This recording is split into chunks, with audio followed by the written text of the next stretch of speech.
اللہ کے نبی نے ایک دعا مانگی ہے اور وہ دعا اللہ کے کلام میں ہے. رب السجن احب الی، جیل جانا مجھے زیادہ پسند ہے، مما یدعوننی الی، اس گناہ کی گندگی سے.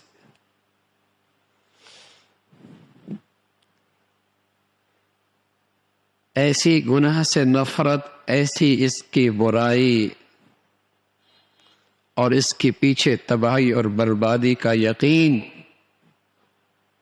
اس گناہ کے پیچھے اللہ کا غضب، اس گناہ کے پیچھے ہلاکت اور بربادی کا یقین، یہ روشن دل رکھنے والا ایک نبی ہی کہہ سکتا ہے. روشن ضمیر، صاف دل، اسی کی بصیرت گناہ کی یہ ذلت دیکھ رہی کہ گناہ کے پیچھے کیا ذلت اور رسوائی ہے.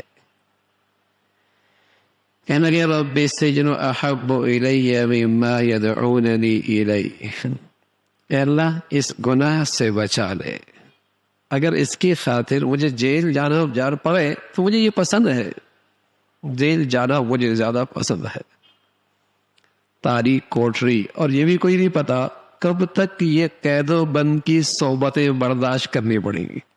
اس لیے کہ بس اوقات میرے عزیزو، کوئی ایک گناہ اس پہ شرمندگی نہ ہو، بس اوقات وہ انسان اپنی پوری عاقبت برباد کر دیتا. کون سا گناہ موت کے وقت مصیبت بن کے آ جائے اور بغیر کلمے سے چلا جائے؟ کون سا گناہ؟ کس گناہ کے پیچھے کوئی ایسی مصیبت چھپی ہو کہ ساری زندگی کی نیکیاں صفر ہو جائے؟ کون سا گناہ موت کے وقت آڑ بن جائے، زبان پہ کلمہ جاری نہ کرنے دے؟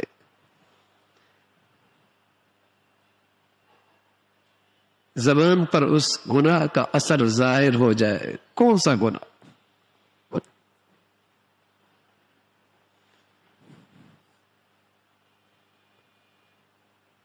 اس لیے حضرت عبداللہ ابن عباس رضی اللہ عنہ فرمایا کرتے تھے، اللہ کی نافرمانی کے پیچھے اللہ کا غضب چھپا ہوا ہوگا. اللہ کی نافرمانی کے پیچھے اللہ کا غضب چھپا ہوا ہوتا ہے. ایسا شخص ہر وقت خطرے میں ہے کب اللہ کے غضب کے نشانہ بن جائے، کب کس وقت اللہ کے غضب کا نشانہ بن جائے، کہیں تماشا بن جائے، دنیا کے لیے تماشا بن جائے. واہ تھی، بڑی واہ تھی، دیر کہاں لگتی ہے تماشا بننے میں.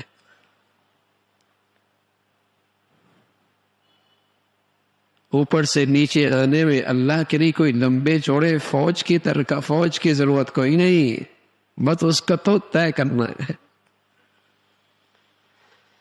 تو عبداللہ ابن عباس رضی اللہ عنہ فرمایا کرتے تھے، نہ جانے کون سا گناہ اس کے پیچھے اللہ کا غضب چھپا ہوا ہو اور وہ اس کے لیے ہلاکت کا باعث بن جائے. لیکن آج کے مسلمان کی ہمت اتنی پست ہے اور گناہ اس کی زندگی میں ایسے رچ بس گئے کہ اس کا خیال بھی اسے نہیں آتا کہ میں نے اپنے دامن کو گناہ کی ہر گندگی سے بچانا ہے. یہ خیال ہی نہیں آتا اس کو، یہ طے ہی نہیں کرتا، یہ عزم ہی نہیں کرتا کہ میں نے اپنے دامن کو ہر گناہ کی گندگی سے بچانا ہے. اس نے تقسیم کر رکھے ہیں، اپنی زندگی تقسیم کر رکھی ہے، کچھ اللہ کے لیے، کچھ شیطان کے لیے، کچھ اللہ کے لیے، کچھ دنیا والوں کے لیے، کچھ مسجد کی زندگی، کوئی سوسائٹی کی زندگی. اس نے اپنی زندگی اپنے خیال سے تقسیم کر رکھی ہے اور اسی پر مطمئن ہے. اسے یہ خیال ہی نہیں کہ شیطانی زندگی کبھی ایسی رسوائی دکھائے گی کہ ساری زندگی بے دینی کی ہو جائے گی.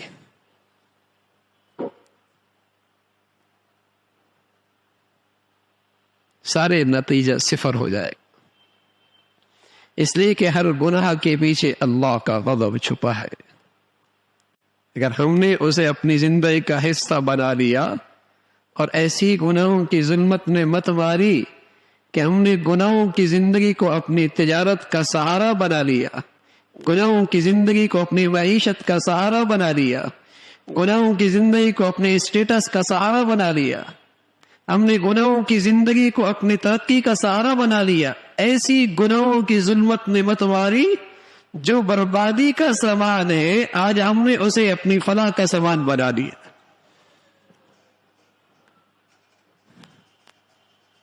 جس میں ہلاکت ہے اسی کو ہم نے اپنی نجات کا ذریعہ بنا دیا، جس میں پستی اور ذلت ہے اسی کو ہم نے اپنی کامیابی کی شہرہ سمجھ دیا۔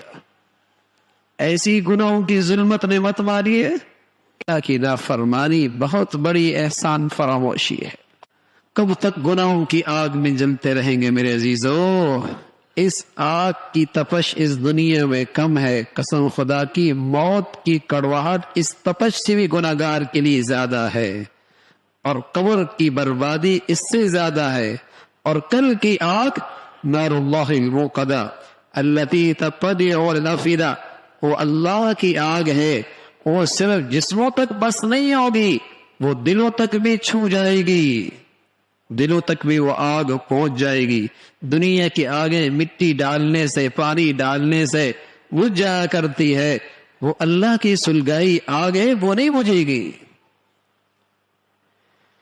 دنیا کی آگ بھی گناہوں کی شکل میں آدمی اس میں جل رہا ہے، اور موت کی کڑواہٹ اس گناہ کی نحوست سے اس سے بھی زیادہ تکلیف دہ ہوگی۔ اب علیہ الصلوۃ والسلام فرمایا کرتے تھے، اللہ کے مجرم کی سانس جس انداز سے نکلتی ہے، زمانہ دنیا والے دیکھ لیں اسے یوں بھی یارو مددگار چھوڑ کے بھاگ جائے، لیکن اللہ نے پردے میں رکھا ہے، اسے پتہ ہے جو اس سے بیت رہا ہے، جو اس سے گزر رہا ہے۔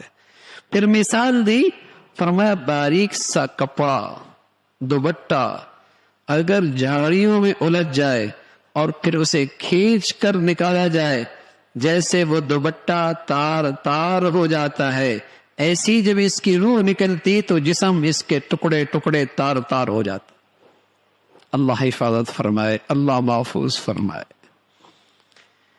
جب زندگی میں گناہوں کی آگ میں جلتا ہے تو موت کی تلخی اس تپش سے بھی زیادہ